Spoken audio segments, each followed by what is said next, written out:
నమస్తే. ఎన్నో ఆధ్యాత్మిక కార్యక్రమాలు నిరంతరం మన ఛానల్లో ప్రసారం అవుతూనే ఉంటాయి. రాశి ఫలాల ద్వారా అలాగే వివిధ ఆధ్యాత్మిక కార్యక్రమాల ద్వారా నిరంతరం మనల్ని పలకరిస్తూనే ఉంటారు. మనందరికీ సుపరిచితులు, దైవాంశ సంభూతులు, నిత్యం రామస్మరణతో తను ప్రాంగణం అంతా మారుమోగుతుంది. తన మాట కూడా అంత స్వచ్ఛంగా ఉంటుంది. ఇక పేరు కూడా రాముల వారి పేరే కాబట్టి నేను గురువు గారు అని ఎంతో గౌరవించే వ్యక్తి చిట్టిపెద్ది రామశర్మ గారు. ఈ రోజు కొన్ని ముఖ్యమైన విషయాల గురించి మాట్లాడబోతున్నాం.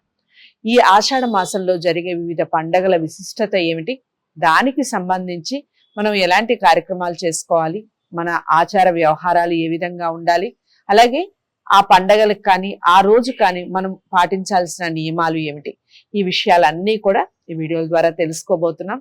ఎక్కడ వీడియోని స్కిప్ చేయకండి. విషయం బోధపడదు. మీకు ఎలాంటి సందేహం ఉన్నా ఖచ్చితంగా కామెంట్ బాక్స్ లో తెలియచేయండి. అలాగే జాతకాలకి సంబంధించి కానీ ఇంకా ఏ ఇతర విషయాల గురించైనా మీరు జాతక పరిశీలన చేసుకోవాలి అనుకుంటే స్క్రీన్ మీద కనపడే నెంబర్కి కాల్ చేయండి. గురువు గారు అపాయింట్మెంట్ మీకు లభిస్తుంది. నమస్కారం గురువు. నమస్కారం. గురువు గారు, ఈ ఆషాఢ మాసంలో ఉండే తొలి ఏకాదశి యొక్క విశిష్టత ఏమిటి చెప్పండి. సంతోషమా, మంచి ప్రశ్న. శ్రీ గురుభ్యో నమః. శ్రీ మహాగణాధిపతయే నమః. తొలి ఏకాదశి ఇది ఆషాఢ మాసంలో వచ్చబడేటువంటి ఒక ఏకాదశికి తొలి ఏకాదశి అని పేరు పెట్టారు. మనకున్న సంవత్సరంలో 24 ఏకాదశులు వస్తాయి. మరి అన్నిటికంత ప్రాచుర్యం లేదు. దీనికే తొలి ఏకాదశి అనేటువంటి ఒక పేరు ఎందుకు పెట్టారు? మరి అంతకుముందు చైత్ర మాసంలో 2 ఏకాదశులు వచ్చాయి, వైశాఖ మాసంలో 2 వచ్చాయి, జ్యేష్ఠ మాసంలో 2 వచ్చాయి. మరి ఇవన్నీ 6 పోయినాక 7వ ఏకాదశికి తొలి ఏకాదశి అనేటువంటి ఒక పేరు ఎందుకు అంటే ఇది ఒక విశేషమైనది. ఇది శయన ఏకాదశి అంటారు, తొలి ఏకాదశి కాదు. శాస్త్రంలో చెప్పినటువంటి తొలి ఏకాదశి కాదు. తొలి ఏకాదశి అని మనం ఎందుకు పెట్టుకున్నామంటే అది మనము నిర్ణయించుకున్నటువంటిది. పండుగలలో మొదటి పండుగ తొలి ఏకాదశి అని చెప్పి ఇంతకుముందు మనకు చైత్ర వైశాఖ మాసాలలో జ్యేష్ఠ మాసాల్లో ఎలాంటి పండుగ, రామనవమి తర్వాత ఎలాంటి పండుగలు లేవు కాబట్టి మనకు ఈ ఆషాఢ మాసంలో వచ్చేటువంటి ఒక శయనేకాదశిని తొలి ఏకాదశి అనుకుంటున్నాం. మరి ఈ తొలి ఏకాదశికి ఉన్న ప్రాచుర్యం ఏంటంటే ఇది చాతుర్మాస్య వ్రతారంభము.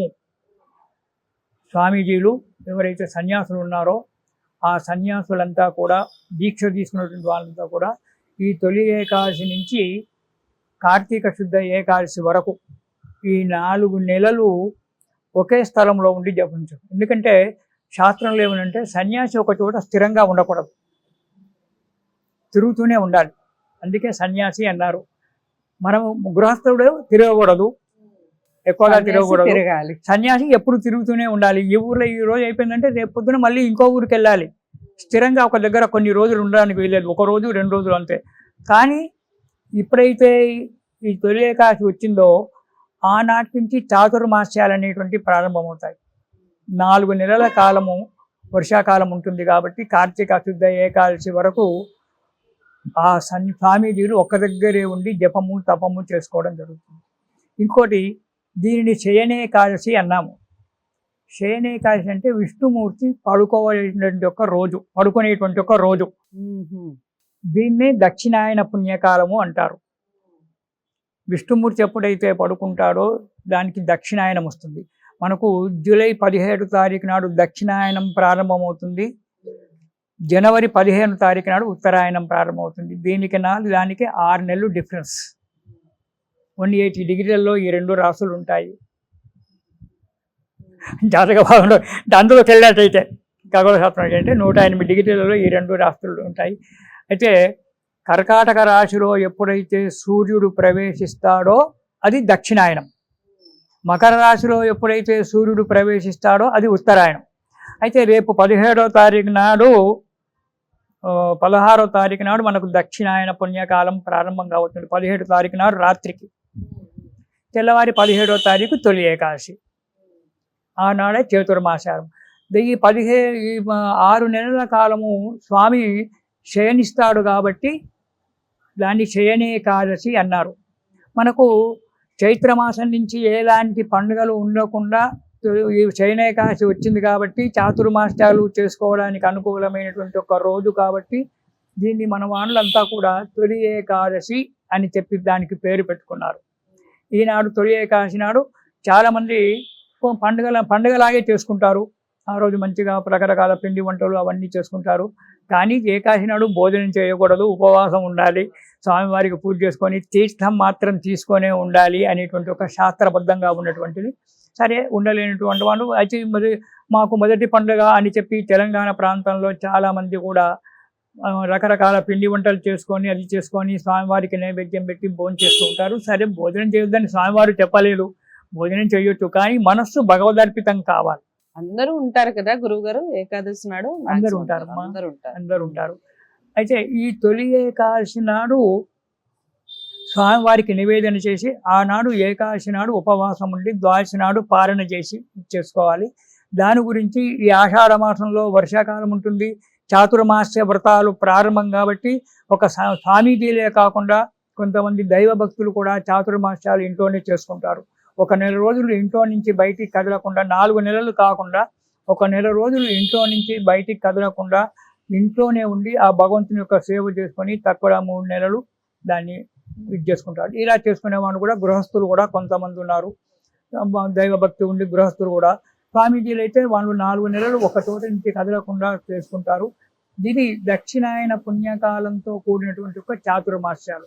దానికి శయనేకాదశి కాబట్టి శయనేకాదశి అంటే విష్ణుమూర్తి పడుకొని ఉంటాడు 6 నెలలు, పాపం ఒకరోజు నిద్ర కాదు, 6 నెలలు స్వామివారు నిద్రపోతాడు. ఈ నెలైతే ఈ శయనాకాదశిలో ఉంటాడు కాబట్టి కొన్ని పుణ్యకార్యాలు శుభకార్యాలు కొందరు చేయకూడదని కొందరు చేయవచ్చు అని చెప్పి రకరకాలుగా వాదోపవాదాలు ఉన్నాయి పండితులలో. అవి మనకు అవసరం లేదు, మనం అంత పెద్ద పండితులం కాదు. ఇది వాదోపవాదాలు ఉన్నాయి కాబట్టి అవి జరుగుతూ ఉంటాయి, శుభకార్యాలు జరుగుతుంటాయి. స్వామివారు శయనంలో నిద్రలో ఉంటాడు, యోగ నిద్ర. అతను నిద్ర ఏంటి? స్వామివారి నిద్రపోతే మనం బతుకుతామా? మనం ప్రపంచమే ఉండలే. అలాంటిది అతను యోగ నిద్రలో ఉంటాడు. అంటే అతను కూడా 4 మాసాలు చాతుర్మాసంలోనే యోగ నిద్రలోనే ఉంటాడు ఆ విష్ణుమూర్తి. కాబట్టి ఆ విష్ణుమూర్తి యొక్క దానికి శయనేకాదశి అని చెప్పి పేరు పెట్టారు. దానికి మనం తొలి ఏకాదశి అనుకున్నాము. ఈనాటి నుంచి మనకు పండుగల ప్రారంభము. ఈ సంవత్సరం మనకు 16 తారీఖు నాడు దక్షిణాయన పుణ్యకాలం ప్రారంభమవుతుంది. అంటే కర్కాటక రాశిలోకి సూర్యుడు ప్రవేశిస్తున్నాడు. దాన్ని దక్షిణాయనము అన్నారు. ఇక్కడి నుంచి దక్షిణాయనం ప్రారంభం. అంటే సూర్యుడు ఉత్తరం నుంచి దక్షిణ దిశలలో ప్రయాణం చేస్తుంటాడు, మనకు కనబడుతూనే ఉంటుంది సూర్యఛాయ. తెల్లవారి తొలి ఏకాదశి ఆ రోజు స్వామివారి యొక్క పూజలు చేసుకోవడము, ఆ విష్ణుమూర్తి యొక్క పూజలు చేసుకోవడము, విష్ణుమూర్తిని ప్రార్థించడము, ఇవన్నీ చేసుకోవడం వల్ల ఆ ఏకాదశి వ్రతాన్ని చేసేటువంటి వారు కొందరు ఒక సంవత్సర కాలం ఏకాదశి వ్రతాలు 12 ఏకాదశులు వాళ్ళు చేసుకుంటూ ఉంటారు. ఈ 12 ఏకాదశి వ్రతం చేసేటువంటి వాళ్ళు 24 ఏకాదశి వ్రతం చేసేటువంటి ఒక వాళ్ళు కూడా ఈనాడే ప్రారంభం చేస్తారు. చాతుర్మాస్యం యొక్క రోజు నాడే ఏకాదశి వ్రతాలు ప్రారంభం చేసి ఈ 24 ఏకాదశులు పూర్తి చేసుకుంటారు. దీంట్లో ప్రతి ఏకాదశి కూడా ఒక ముఖ్యమైనటువంటిదే. ఒకటి పుత్రదా ఏకాదశి అని, ఒకటి నిర్జల ఏకాదశి అని, ఇట్లా రకరకాల ఒక్కొక్క ఏకాదశి ఒక్కొక్క పేరుంది.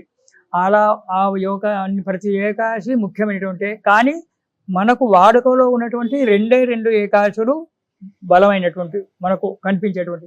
ఒకటి తొలి ఏకాదశి, 6 మాసాల తర్వాత వచ్చేటువంటిది ముక్కోటి ఏకాదశి. ఈ 2 మాత్రమే మనకు ప్రాచుర్యంలో చాలా ఉన్నాయి. ముక్కోటి ఏకాదశి నాడు స్వామి మేలుకొంటాడు, ఆషాఢ శుద్ధ ఏకాదశి నాడు పడుకుంటాడు. 6 నెలలకు ముక్కోటి ఏకాదశి నాడు స్వామి మేలుకొని ఉత్తర ద్వారం గుండా మనకు దర్శనం అవుతాడు. ఇలా తొలి ఏకాదశి యొక్క ప్రాశస్త్యము ఆషాఢ మాసంలో ప్రగాఢము. ఈ నెలలో మనకు కొన్ని నియమాలు పెట్టారు ఆరోగ్య శాస్త్ర ప్రకారంగా. ఇలాంటి వస్తువులు తినాలి, ఈ వస్తువులు తినకూడదు అనేటువంటి ఒక నిర్ణయం కూడా ఈ ఏకాదశి నుండి ప్రారంభం చేసి మన ఆరోగ్య రీత్యా ఈ 4 నెలల కాలము ఈ నెలలో ఇలాంటి వస్తువులే తినండి, తక్కినవి తింటే ఆరోగ్యం చెడిపోతుంది అని చెప్పి ఆరోగ్య సూత్రాలు కూడా మనకు కనబడుతూ ఉంటాయి, పురాణాల్లో చెప్పారు. ఇలా ఏకాదశి మనకు తొలి పండుగగా ఏర్పడిందమ్మా. ఆ రోజు విష్ణుమూర్తిని మనకు 17వ తారీఖు నాడు విష్ణుమూర్తిని పూజ చేసుకొని ఆ స్వామివారి యొక్క అనుగ్రహం. అన్నిటికీ విష్ణుమూర్తి ముఖ్యుడు. ఏకో దేవ కేశవోవా శిరోవా, దేవుడు ఒక్కడే. మనం పెట్టుకునే పేర్లు రకరకాలుగా పేర్లు పెట్టుకుంటాం, అంతేగాని దేవుడు ఒక్కడే. ఆ దేవుణ్ణి భగవంతుడిని స్మరణ చేసుకొని ఆ విష్ణుమూర్తి యొక్క పూజ చేసుకొని అందులో తులసి దళాలతో స్వామివారికి కనుక ఏకాదశి నాడు పూజ చేసినట్టయితే సప్త జన్మ పాప నివృత్తి, 7 జన్మలలో చేసినటువంటి యొక్క పాపం కూడా ఆ ఒక్క రోజులో మనం పోగొట్టుకోవచ్చునట. అలాంటి ఒక తొలి ఏకాదశి మనం చేసుకొని హాయిగా కాలాన్ని గడుపుకుందాం. చాలా చక్కగా వివరించారు. తొలి ఏకాదశి నాడు మనం ఉపవాసాలు ఉండటం, మనకి తోచినట్టుగా, అంటే ఎవరికి తోచినట్టుగా వాళ్ళు గుడికి వెళ్ళటం, దానికి సంబంధించిన విషయాలన్నీ కూడా పాటిస్తూ ఉంటారు. కాకపోతే దాని ప్రాశస్యం ఏమిటి, అది పాటించటం వల్ల మనకి జరిగే మంచి పనులు ఏమిటి, మన సత్కార్యాలు ఏమిటి, ఈ విషయాలన్నీ కూడా ఈ వీడియో ద్వారా తెలుసుకున్నాం. ఇంకా డౌట్స్ ఏమన్నా ఉంటే ఖచ్చితంగా కామెంట్ బాక్స్లో తెలియజేయండి. గురువుగారి అపాయింట్మెంట్ మీకు కావాలి అనిపిస్తే స్క్రీన్ మీద కనపడే నెంబర్కి కాల్ చేయండి. ఇలాంటి మరో మంచి వీడియోతో మళ్ళీ మీ ముందుకు వచ్చే ప్రయత్నం చేస్తాను. అంతవరకు సెలవు. నమస్తే.